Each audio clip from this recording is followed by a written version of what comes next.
Howdy do, Exiles. Wanted to do another update. Things are looking pretty good, progressing just fine. Mapping is a bit slow. We'll talk about that a little bit in the gear section of this video. We have switched to the Annihilating Light Staff and, got our res situation taken care of. We've been selling gear.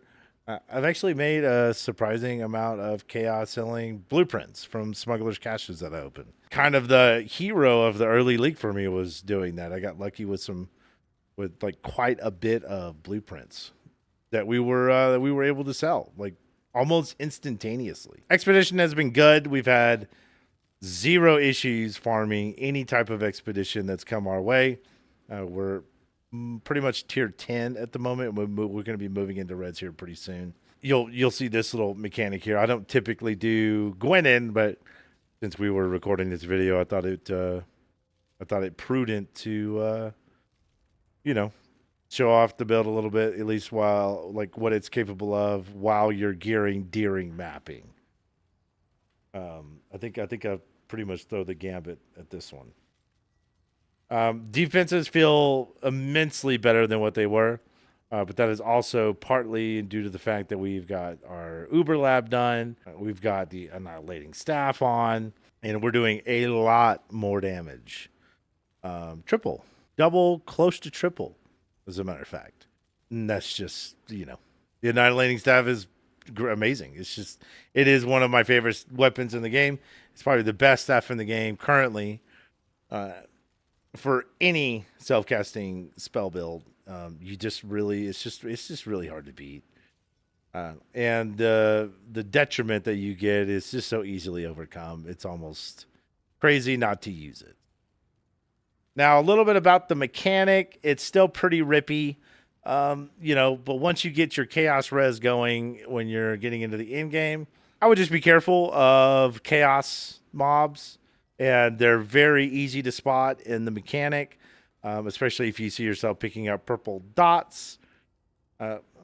Originally in the POB, I had people going Warlock and then Primalist in the end game. But I think, honestly, I've already switched to Primalist, and I really like it.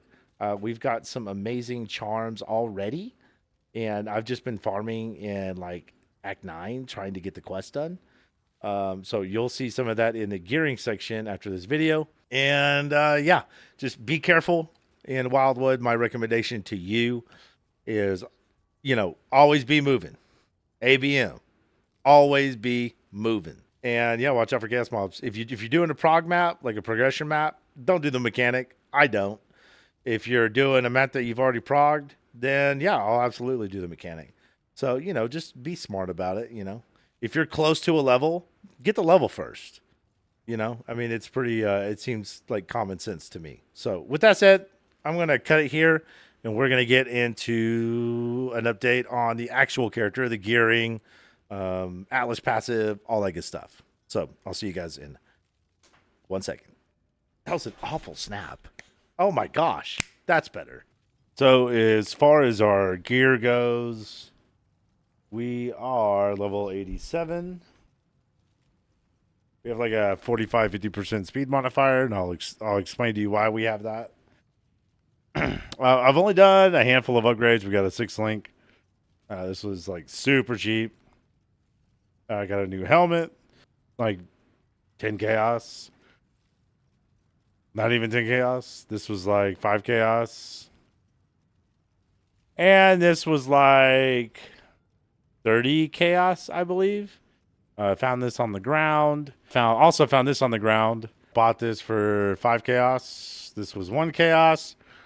And our staff was 18. I saw an opportunity to go ahead and switch over early, which is really what I recommend most people do in yellow maps. It's very simple to do. All you got to do is save up a bit of currency and then get your resists in order like we have here. And then you can make the switch. Do not go off the tooltip DPS.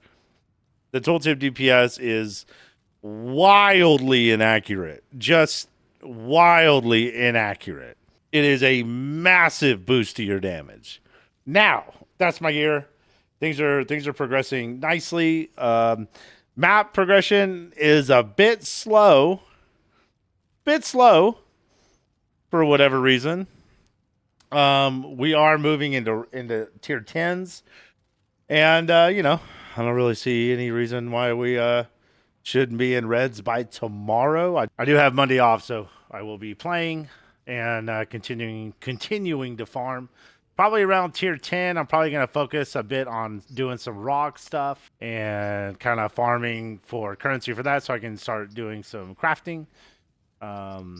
Here is what my Atlas passive looks like. Nothing too crazy. We're really focused on expedition, and we just finished all of our map stuff. And as far as our passive skill tree, though, we haven't made any of the swap to the in-game stuff, but we have done a bunch of our primalist ascendancy, and we got some really cool stuff. If you have 5 or more allies, there is a charm that gives you permanent onslaught, which is huge. It gives us 20% cast speed and 20% movement speed, which is what we have right here, which is really incredible in a big way. So, you know, moving around the map just genuinely feels much improved compared to what it was. And then our second charm is Explosion. We applies an extra -5, so that's 30, right? So we got 25 from our ascendancy. A max roll, T2, 20% effective. Buffs granted by our golems. This charm is so cheap. It's like 2 chaos. I think we have about 830 life regen at the moment. Feels really good. I think next thing on the block is either possibly getting my corrupted primordial chain if I can find it. If not, we'll just put Heart of Thunder on this one. It's going to cost us a golden, but I think it'll be worth it in the end. And then beyond that, probably getting a couple of one really good dex ring and going from there, continuing to upgrade our gear. And then, you know, we'll get our Thread of Hope, get our Cluster Jewel set up, and then we can make the full swap to in-game. So, you know, as far as the mechanic goes, it's still kind of rippy. It's still kind of rippy. I'm going to be honest. The in-game build does have 55. You can get higher chaos res, and that's generally what I die by in the mechanic. So, you know, I would just say if you're doing a progression map, don't do the mechanic. If you're not doing a progression map, do the mechanic. That's really about it. But once you switch to the Annihilation Staff, it becomes much easier. I cannot stress to you how much of a power spike this weapon is. It's really crazy. And that's it. That's the gear. That's the update. I'll see you guys probably Monday for the next update. Hopefully we'll be in reds by then. And yeah, y'all be good. Almost at 1,000 subs. Appreciate you guys. We'll see you guys soon. Be good. Take care of yourselves.